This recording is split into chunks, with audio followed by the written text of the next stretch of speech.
لوگ یعنی ہمارے اپنے پاکستانی جو باہر رہتے ہیں وہ یہاں پہ پلاٹ خریدتے ہیں، ان کے پلاٹوں پہ قبضہ ہو جاتا ہے. تو یہ ساری چیزیں ہمارے معاشی نظام کو خراب کرنے کے لیے، اس کے اوپر عدم اعتماد کرنے کے لیے کافی ہیں. پھر عمران خان نے کہا کہ صرف امریکہ میں جو پاکستانی ڈاکٹر ہیں وہ 18,000 کے قریب، تو انہوں نے کہا کہ ان کی اکنامک ورتھ وہ کتنی ہے، تو انہوں نے کہا کہ وہ $200 ارب ان کی ورتھ ہے. تو ہم نے ان کے لیے کیا کیا ہے کہ وہ $200 پاکستان میں لے کے آئیں. $200 نہیں، $100 ارب ہی پاکستان میں لے کے آ جائیں. تو ہم نے ان کو انکریج کرنے کی بجائے اس گورنمنٹ نے ان کو ڈسکریج کیا. ان کا اعتماد نہیں ہے اس گورنمنٹ کے اوپر. اور جو وہاں کے ٹاپ 10 پاکستانی بزنس مین ہیں ان کی ورتھ $25 ارب ہے. کیا وہ پاکستان میں $25 ارب انویسٹ نہیں کر سکتے؟ وہ کر سکتے ہیں، لیکن اگر ان کو اعتماد ہو کہ پاکستان میں ان کا پیسہ محفوظ ہے، اور اگر انہیں یہ وہ محسوس کریں کہ پاکستان میں پیسہ کرپشن کی نظر ہو جائے گا تو وہ یہاں پہ ہرگز نہیں لگائیں گے.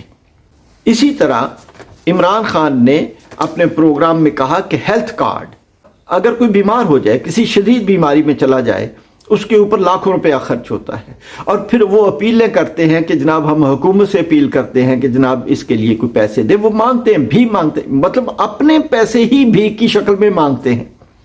اس کو عمران خان نے 10 لاکھ تک کا انشورنس کور مہیا کیا تھا، جو اب بعض علاقوں میں بند کر دیا گیا ہے. جب عوام کے پاس وہ ہیلتھ کارڈ ہوگا تو 10 لاکھ میں 95% سے بھی زیادہ ایسے ٹریٹمنٹ ہیں جو 10 لاکھ کے اندر ہو جاتے ہیں. تو ایسے ٹریٹمنٹ بہت کم ہیں جو 10 لاکھ سے اوپر جائیں گے. تو ہمیں انہوں نے کہا کہ ہمیں اس نظام کو دوبارہ رائج کرنا ہے اور اس کو بہتر کرنا ہے. ڈاکٹر ثانیہ نشتر نے پروگرام بنایا ہوا ہے کہ عوام کو چیزیں خریدنے کے لیے کس طریقے سے پیسے دینے ہیں اور کتنے پیسے ہونے چاہیے مہنگائی کے حساب سے، تو وہ پیسے بھی عوام کو ملیں گے. نوجوانوں کے لیے بلا سود قرضے، اور ان کو آئیڈینٹیفائی کرنا کہ فلاں کاروبار آپ کے لیے بہتر ہے، اچھا ہے، بجائے اس کے کہ لوگ نوکری کے لیے لائنوں میں لگیں اور پریشان حال ہوں. تو وہ اپنے چھوٹے کاروبار شروع کریں جس سے ان کو انکم ہو، اور وہ انکم جو ہے اس میں پاکستان کا فائدہ بھی ہے، چونکہ وہ انکم جو ہے وہ ہوگی تو سوسائٹی کے اندر ہمارے معاشی نظام میں وہ پیسہ داخل ہوگا. اور پھر بہت ہی اچھا پروگرام جو خان گورنمنٹ نے پہلے شروع کیا ہوا تھا اس کو دوبارہ شروع کرنے کے لیے انہوں نے اعلان کیا ہے کہ گھر بنانے کے لیے بہت کم سود کے اوپر، جیسے پہلے تھا 3% یا 4% یا 5% کے انٹرسٹ کے اوپر قرضے دیے جائیں گے، اور ان قرضوں سے لوگ اپنے گھر بنائیں. اور قرضوں کی قسط اتنی کم ہوگی کہ جتنا کرایہ لوگ دیتے ہیں اسی مد میں وہ گھر بھی بنا لیں گے. تو یہ بہت بڑی بات ہے، اور اس سے پاکستان کی معیشت جو ہے وہ بڑی زیادہ اٹھے گی، چونکہ لوگوں کے پاس گھر ہیں نہیں، اور جب وہ بنانے کے لیے جائیں گے انویسٹمنٹ ہوگی، وہ تمام چیزیں، سریا ہے، اینٹیں ہیں، سیمنٹ ہے، ریت ہے، بجری ہے، اور بہت ساری چیزیں جڑی ہوئی جو انڈسٹری ہے وہ تمام فلرش کرے گی، ترقی کرے گی، اور عوام اپنا گھر بھی بنا سکیں گے. پھر انہوں نے ایک بڑا امپورٹنٹ بات کی، انہوں نے کہا کہ کچی آبادیاں کیا ہیں. کچی آبادیوں کے لیے انہوں نے بڑا زبردست پروگرام دیا. انہوں نے کہا کہ کچی آبادیوں کو ختم کر کے وہاں سے اٹھانا نہیں ہے، پلاٹ نہیں دینے، بلکہ وہ ایک پروگرام لے کے آئے ہیں. انہوں نے کہا کہ کچی آبادیوں کی جگہ پہ وہاں فلیٹس بنائے جائیں گے، گھر بنائے جائیں گے، جہاں پہ تمام سہولیات، پانی، بجلی، ہر قسم کی سہولیت دی جائے گی، اور دینے کے بعد وہ جو کچی آبادیوں والے ہیں ان کو وہ الاٹ کر دیے جائیں گے اور وہ ان میں رہیں، اور کچی آبادیاں آٹومیٹیکلی ختم ہو جائیں گی.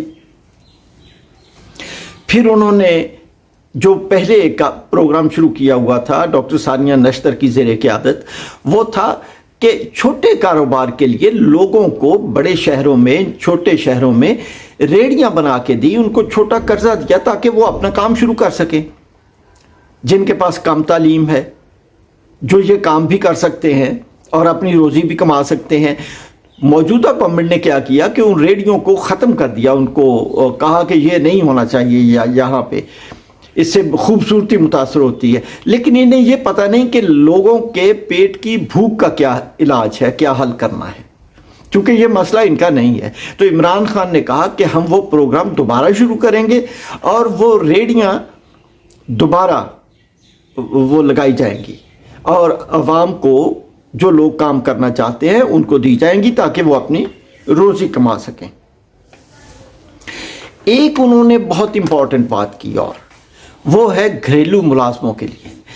اب ہوتا یہ ہے کہ گھروں میں جو ملازم کام کرتے ہیں ان کی کوئی کانٹریکٹ نہیں ہوتا یا ان کا کوئی ایسا لیگل رائٹ نہیں ہوتا ان کے پاس، اور نہ کوئی ثبوت ہوتا ہے کہ وہ کہاں پہ کام کرتے ہیں اور کن شرائط پہ کام کرتے ہیں، اور ان کی تنخواہ کتنی ہے، اور کوئی سہولت ملتی ہے تو وہ کیا ہے۔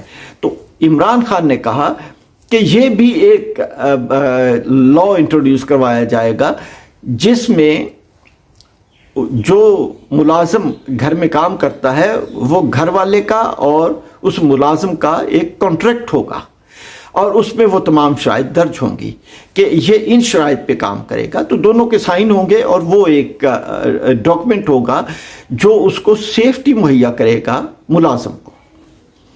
سو اس طرح کر کے عمران خان نے کافی بہتر، ان کی یہ تقریر تھی جس میں انہوں نے تنقید کا نشانہ دوسروں کو کم بنایا، بلکہ انہوں نے اپنا ایک پروگرام پیش کیا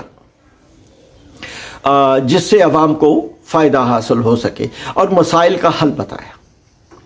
اس کے ساتھ ہی میں اجازت چاہوں گا۔ اللہ حافظ۔